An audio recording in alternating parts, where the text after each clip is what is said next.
taarifa ya Kanisa Katoliki imeibua gumzo kubwa sana humo mitandaoni, huku wengi wakisema kwamba wako sahihi kwa kuvitenga vyama, lakini pia kutenga watu ambao wanakujaga kwenye matukio makubwa kama hayo ya kikanisa na kuanza kusifia viongozi. Sasa taarifa yao inaonyesha kwamba wamepiga marufuku wasio viongozi wa kanisa kutoa neno ama pongezi wakati wa ibada. Guys, muelewe hiki kitu.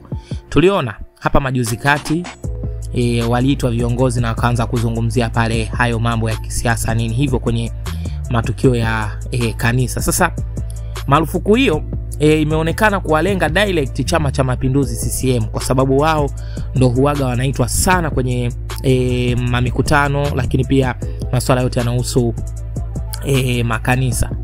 Sasa taarifa ya Kanisa Katoliki inasema kwamba maaskofu wameagiza maboresho ya maadhimisho yanayohusu daraja takatifu, nadhiri za kitawa, ndoa, jubilia na maziko ya Kikristo, kutokana na kuwepo kwa tabia ya kuingiza matangazo mengi na hotuba nyingi kwenye maadhimisho mbalimbali ya kiliturujia.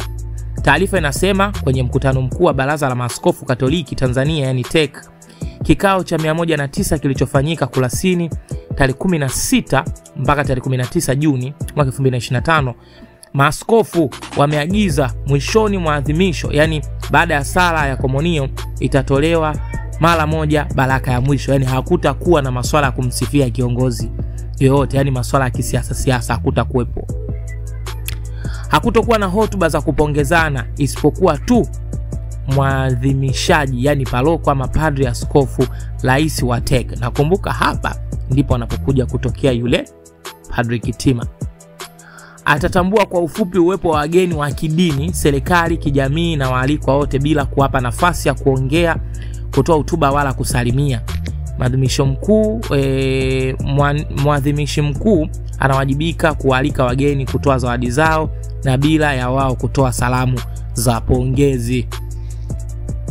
Hili ni tuseme ni chapisho liloibua gumzo, kwa sababu imeonekana direct wamelenga Chama cha Mapinduzi, kwa sababu wao ndo huwa anaalikwa. Sasa hiyo barua ama tuseme hiyo barua inasemaje? Hapa nitakusomea na hivyo vipengele ambavyo wao wameviweka. Wanasema wapendwa katika Kristo, nadhama, makadinali, maaskofu wakuu, maaskofu wa kawaida, mapadri, watawa na waumini wote walei.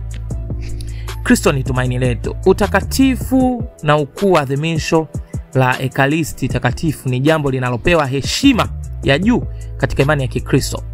Kila siku mama kanisa na liturujia yake anatuita na kututaka tuliishi kutano hili la Mungu na watu wake katika hali ya uchaji na utulivu mkubwa. Hata hivyo tumejikuta tunajenga tabia ya kuingiza matangazo mengi na hotuba nyingi kwenye maadhimisho mbalimbali ya kiturujia. Jambo hili likiachwa liendelee, litafifisha heshima inayopaswa kuitoa katika ukuu huu wa kiturujia mbele ya Mungu. Ni katika muktadha huu, mkutano huu, yani Plenary Assembly wa Baraza la Maaskofu Katoliki Tanzania TEC, kikao cha 119 kilichofanyika Kurasini, Dar es Salaam tarehe 16 mpaka 19, maaskofu wameagiza maboresho ya maadhimisho yanayohusu daraja takatifu, nadhari ya kitawa, ndoa, jubilii na maziko ya Kikristo. Tunapokusanyika jamii yote ya wana Mungu, tuzingatie utaratibu huu. Mwanzo wa misa. 2.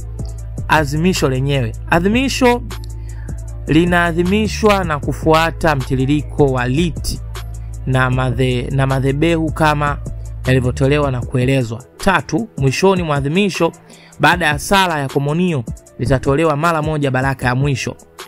Hapa ndo wanapo pigilia mstari. Wanasema hakutakuwa na hotuba za kupongezana, isipokuwa tu mwadhimishaji, yani paroko, padri, kama ni tukio la kiparokia, askofu wa jimbo, kama ni tukio la kijimbo, rais wa Baraza la Maaskofu TEC, kama ni tukio la kitaifa, watatambua kwa ufupi uwepo wa wageni wa kidini, serikali, jamii na waalikwa wote bila kuwapa nafasi ya kuongea, kutoa hotuba wala kusalimia.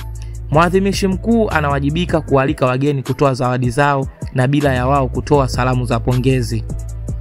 Hapo ndo mwisho wa kunukuu.